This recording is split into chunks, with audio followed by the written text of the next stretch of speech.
One of the biggest problems when it comes to fruit wastage is bananas. They always go black, and what do you do with them? Smoothies, banana bread, there's only so many, right?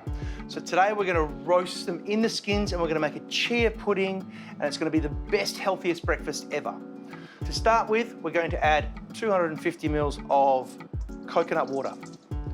Then we're gonna add 250 mils of light coconut milk. And then we're gonna sprinkle in half a cup of chia seeds. Give that a mix around.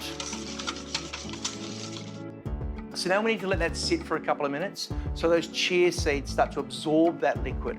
It happens quite quickly, but what happens is they clump together. So after 2 minutes, we're gonna have to give it a whisk.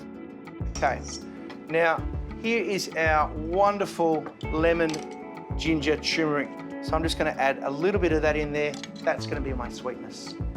Give it a whisk around. Now we are going to ladle this into our little jars.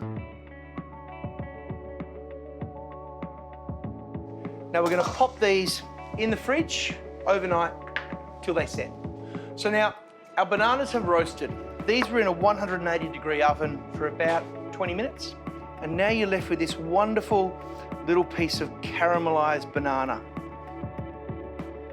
We're just gonna dice these up into the bowl.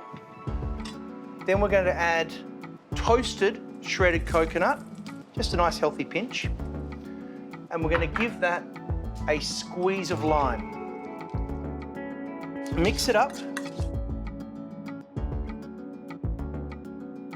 So our chia pudding has set. We're just going to top our chia puddings with our roasted bananas. Excellent. Now you can add some coconut yogurt to the top of that if you like, but these are a non-sweet, fantastic breakfast that you can have in the fridge, ready to go.